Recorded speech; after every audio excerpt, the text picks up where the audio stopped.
Katie in charge. 3 people lived in a house on a hill. Fred and Joyce Dibble and their little boy Bill. They thought it was their house, but it wasn't like that. Their house belonged to Katie the cat. Katie let them stay as long as they fed her, and when she rubbed against them, they simply had to pet her. Katie felt the Dibbles didn't properly adore her, and sometimes they even had the nerve to ignore her. If only she thought I had the power to change things, there'd be quite a few ways that I would rearrange things. That very night, Katie prowled through the house, hoping to heaven she wouldn't meet a mouse. Out of the bedroom and on down the stairs, behind the TV and under the chair. Then in the kitchen, next to her dish, she saw a curious bottle shaped like a fish. Such bottles appear by magical means to help little kitties to realize their dreams. Though Katie couldn't read it, it said on the fish, "Rub up against me and you'll have your wish." Though she didn't know words, Kate knew the cat thing to do was to rub up against something that's new. She rubbed on the bottle, and isn't it weird? Then suddenly a fairy cat mother appeared. "Dear Kate, you have called me forth from the magical fish, and I can grant you whatever it is that you wish." Kate replied in the cattish way, "Oh, please put me in charge, just for one day." Fairy cat mother said, "You shall have your way. Whatever you want, they will have to obey."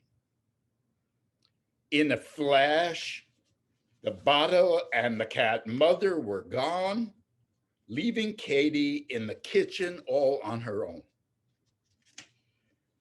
Back in the bedroom, she lay down to dream of a cat country where she was the queen.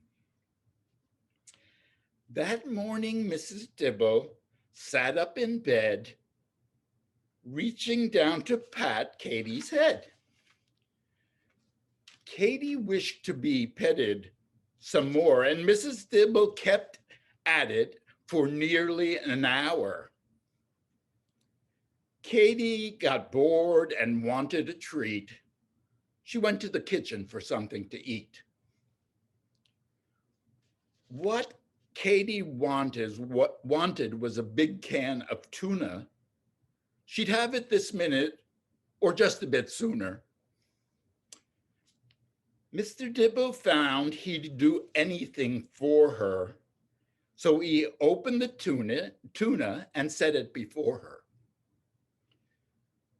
"Open another can," she thought, "and please make it snappy. The sound of the opener makes me so happy." She kept Dibble working so hard, the poor man, until the whole counter was covered with cans. "Now I feel like a stroll. Billy, please let me out. I might just care to wander about. Seems a little chilly. Billy, please, seems a little chilly. Please let me in. On second thought, I'd like to go out again." Billy had to keep opening the door for the cat. He couldn't think of anything more pleasant than that. All the day long, Katie made those Dibbles run, doing all the things that she wanted done. Everyone had to sit and offer their lap for a comfortable place for Katie to nap. By nighttime, she'd worn those poor Dibbles out. They looked dog tired as they scurried about. That bossy kitty was way overfed by the time she sent the Dibbles to bed. By next morning, the Dibbles had forgotten the way they had worked for Katie the previous day. But Katie remembered the magical date when she had the chance to rule as Queen Kate.